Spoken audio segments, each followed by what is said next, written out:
Hello students, good morning. I am Jay Swaminathan to all of you. Today I am going to start a new chapter of our supplementary reading footprint without feet. Unit 3, supplementary reading 3, The Midnight Visitor, written by Robert Arthur. First up, I want to tell about the writer Robert Arthur. Robert Arthur Jr. was mystery and speculative fiction writer known for The Mysterious Traveler radio series and his three investigation series of novels. He was born on November 10th, 1909. Arthur was graduated from a University of Michigan between 1930 and 1940. His stories were published in Amazing Stories, Argosy, Oz Story Weekly, Black Marks, etc. He wrote a number of mystery books for children. Arthur, along with his writing partner David Congdon, was twice honored by the Mystery Writers of America with Edgar Award for Best Radio Drama. Robert Arthur Jr. died in Philadelphia in 1969. दोस्तों, ये जो कहानी है, ये कहानी एक secret agent जासूस के बारे में है, स्पाई। ये कहानी में एक ऑसेबल नाम का जासूस है और फाउलर नाम का एक राइटर है जो जासूसों के बारे में एक पुस्तक लिखना चाहता है, एक बुक लिखना चाहता है।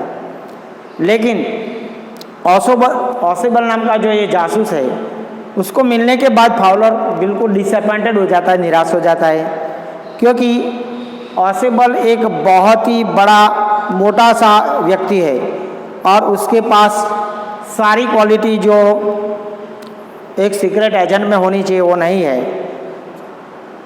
और फाउलर जो जासूस के विषय में जो पुस्तक लिखना चाहता था वो क्वालिटी उसमें देखने मिलती नहीं है। जब ऑसेबल के वो कमरे में, उसके मकान के कमरे में पहुंचता है तो फाउलर कमरे के अंदर एक अन्य व्यक्ति मैक्स के साथ अपने हाथ में बंदूक लिए देखता है तो वो रोमांचित हो जाता है, एक्साइट हो जाता है। मैक्स एक लोमड़ी की भांति दिखता है और मैक्स वहाँ उससे मिसाइल के बारे में एक रिपोर्ट लेने के लिए आया था।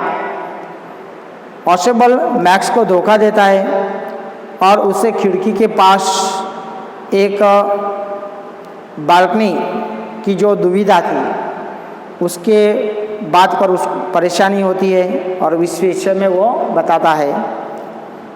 बाद में ऑसेबल कहता है कि लास्ट मंथ ये बालकनी से होकर कोई एक व्यक्ति उसके कमरे में घुस आया था। मैक्स उस पर विश्वास कर लेता था और जब कोई दरवाज़ा खटखटाता है तो ऑसेबल कहता है कि शायद वो पुलिस हो सकती है। मैक्स डर जाता है और वो खिड़की के पीछे छिपने का प्रयास करता है, लेकिन वो नीचे गिर जाता है और ज़ोर से चिल्लाता है और दरवाजे पर कोई पुलिस नहीं थी, लेकिन वहाँ पे एक वेटर था जो 2 गिलास शराब लेकर आया था। इस प्रकार मैक्स 6th फ्लोर से वो गिर जाता है।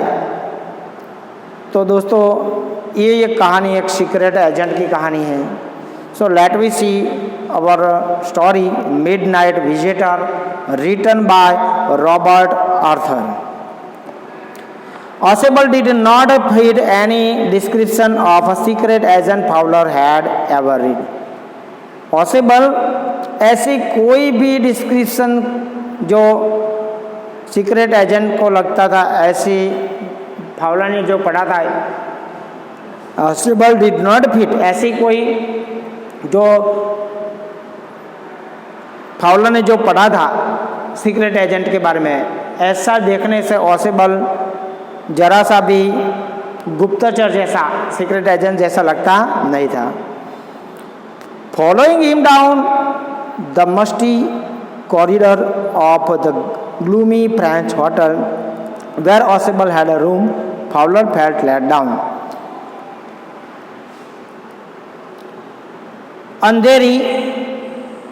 अंधेरे फ्रांस होटल जिसमें ऑसेबल ने एक रूम लिया था, उसकी बिल्कुल मस्ती मतलब दुर्गंध वाला गलियारे में, दुर्गंध वाला कॉरिडोर मतलब गलियारा में उसका पीछा करते हुए फाउलर को बहुत बुरा लग रहा था। It was a small room on the 6th and top floor and scarcely a setting for a romantic adventure। वो एक 6ठे मंजिल पे छोटा सा कमरा था और जरा सा किसी एक्साइटमेंट के साथ जोखम के लिए वो स्थान मुश्किल से ही उपयुक्त था, मुश्किल भरा काम था। Ausable was for one thing fat, Ausable इसके लिए बहुत मोटा था, वेरी फैट, बहुत ज़्यादा मोटा था। And then there was a ascent, और फिर उसके जो बाद तो उसका जो बोलने का जो टोन था वो, दो he spoke French and German possibly, he had never altogether lost the American accent he had brought to Paris from Boston 20 years ago। फिर भी वो फ्रांसी और जर्मन भाषा ठीक ठीक बोलता था और 20 साल पूर्व वो बॉस्टन से पेरिस लाया गए अमेरिकन लहजे को कभी भी पूरी तरह से उसमें से मुक्ति पाया नहीं था, मतलब उसमें से कोई ज़रा सा उसको बुला नहीं था। दोस्तों एसेंट मतलब होता है टोन, मतलब बोलने का जो लहजा, उसको बोलते हैं accent. You are disappointed, Ausable said wheezily over his shoulder. Ausable ने खड़खड़ाते हुए अपने कंधे पर से देखते हुए कहा, तुम निराश हो गए हो। You were told that I was a secret agent, a spy dealing in espionages and danger. तुम्हें बताया गया है कि मैं एक सीक्रेट एजेंट हूँ, एक स्पाई मतलब जासूस हूँ, और डीलिंग इन एस्पाइनोज एंड डेंजर, और मैं कुछ वेद जानने वाला और खतरे से खेलने वाला हूँ, ऐसा आपको बताया गया है। एस्पाइनेज मतलब होता है act of finding out secret information, मतलब कुछ वेद खोलने के लिए काम करने वाला। You wish to meet me because you are a writer young and romantic. तुम मुझसे मिलना चाहते थे क्योंकि तुम एक लेखक हो, युवा लेखक और रोमांचिक हो। You wish to meet me because you are a writer young and romantic, एक रोमांटिक यंग राइटर हो और इसलिए आप मुझे मिलना चाहते थे। You envision mysterious figures in the night, the crack of pistols, drugs in the wine.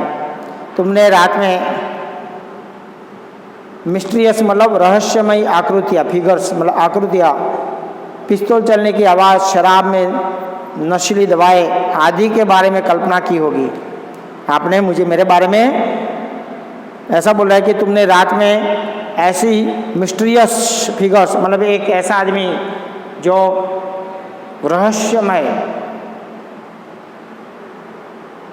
The crack of पिस्तौल और पिस्तौल चलाने की आवाज़, ड्रग्स इन वाइन और शराब में नशीली दवाई आदि के बारे में आपने कल्पना की होगी। इंटेड you have spent a dull evening in a French music hall with a sloppy fat man who, instead of having a message slip into his hand by dark-eyed beauties, gets only a prosaic telephone call making an appointment in his room। इसके विपरीत तुमने एक spent dull evening in French music hall, sloppy man, sloppy मतलब गंदे मोटे आदमी, तुमने उसके अलावा तुमने एक गंदे और मोटे आदमी के साथ एक फ्रांस की संगीत म्यूजिक हॉल में आपने उसके साथ चुस्त शाम गुजारी।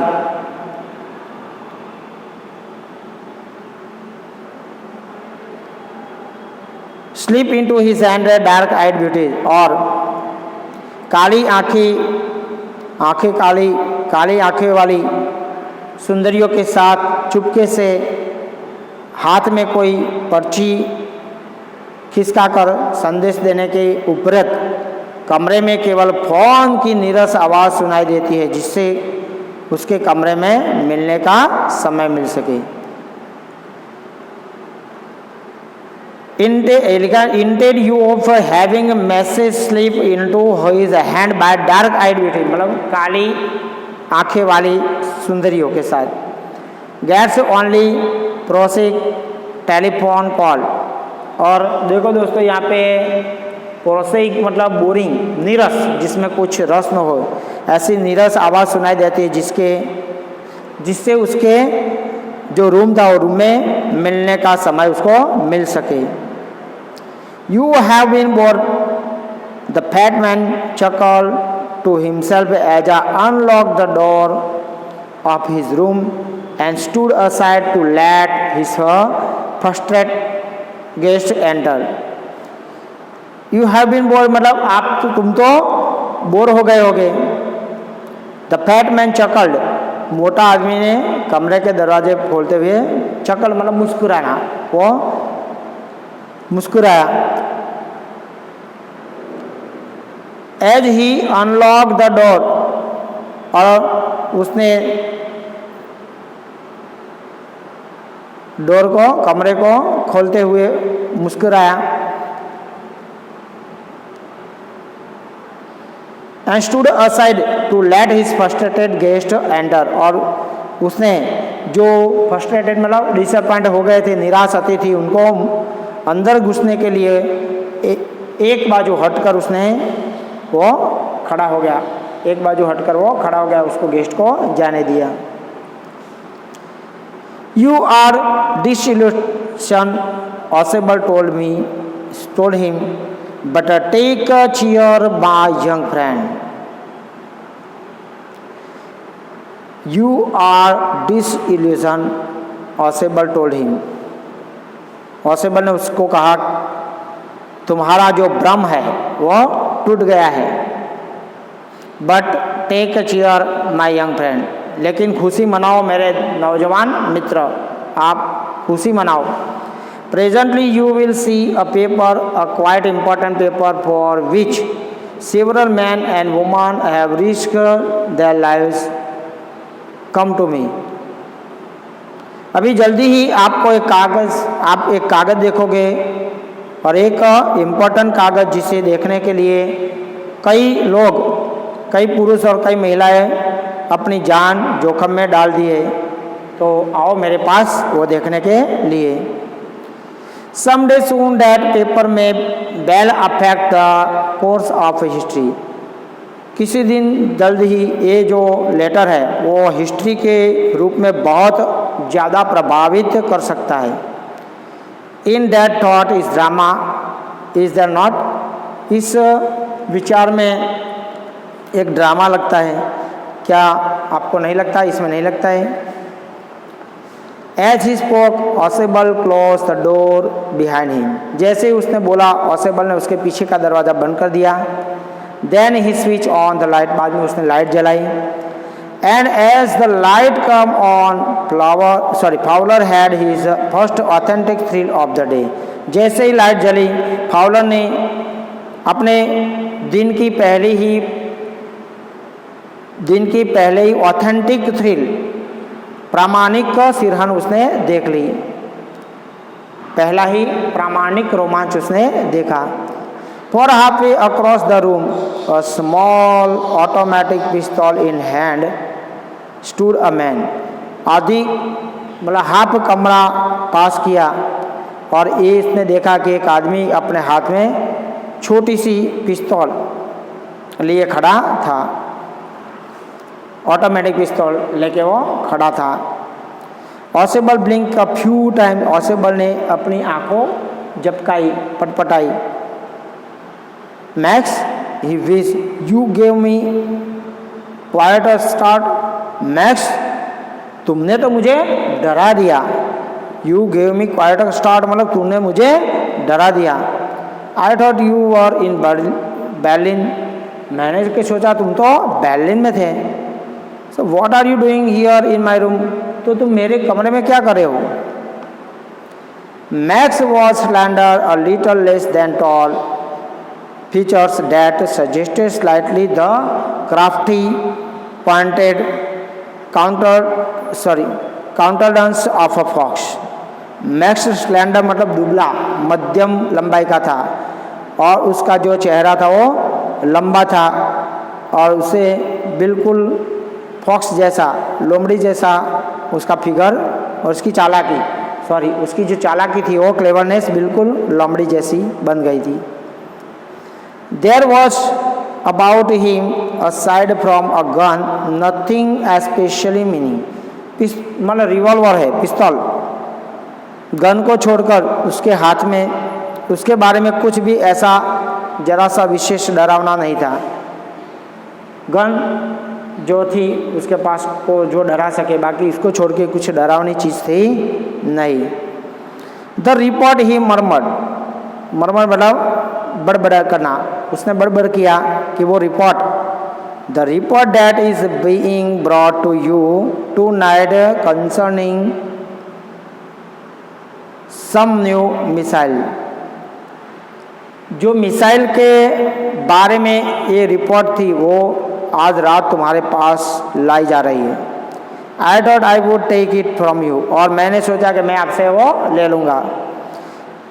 It will be safer in my hands than yours, और वो तुम्हारे मुकाबले में मेरे हाथों में ज़्यादा ही सेफ रहेगा। So friends, we will continue this chapter in our next period. Here some questions. So first of I want to explain the question, how is Ausable different from other secret agent?